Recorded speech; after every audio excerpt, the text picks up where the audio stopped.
Mr. Deputy Chairman, sir,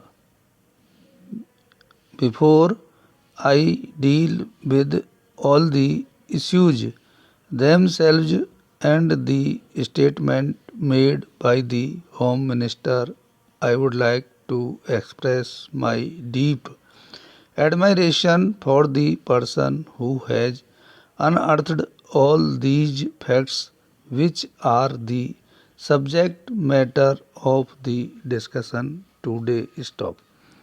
I am referring to one lecturer who is a research scholar in the Gokhale Institute of Politics and Economics at Pune and who in fact does not belong to this discipline. Stop.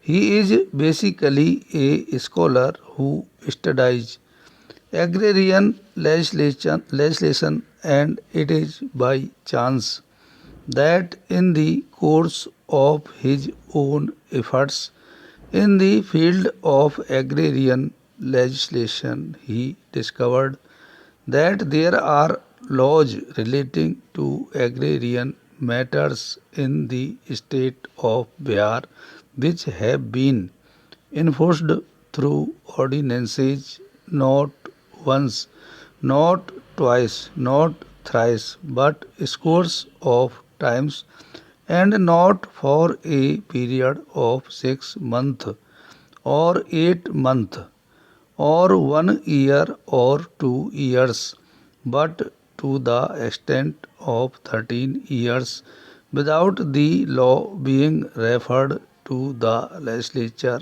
at all. Stop. Para.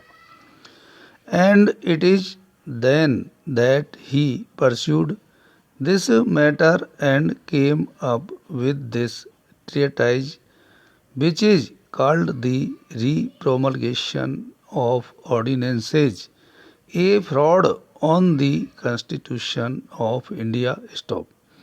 I have not seen any book dealing with a drab, dull subject of this kind during the last many years which has received such rave reviews from every important paper and journal in the country. Stop.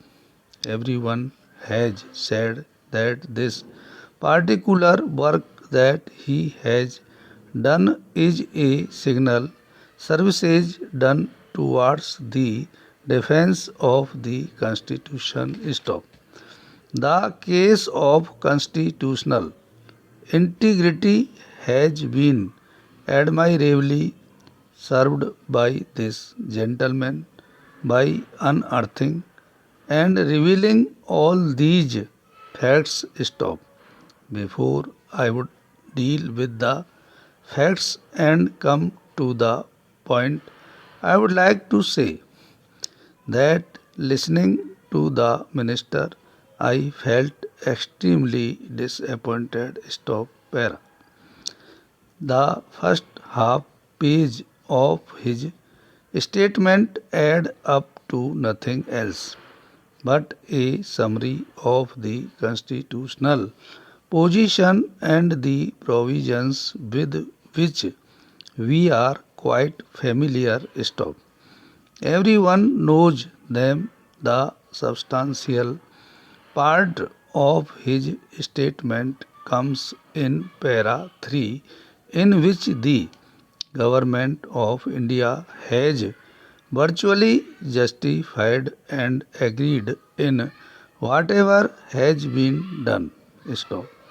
This is not a matter in which parties are involved. Stop. This should not be made a matter of partisan or political recrimination or fault finding. Stop. None of the parties here can exclude itself with regard to what has been happening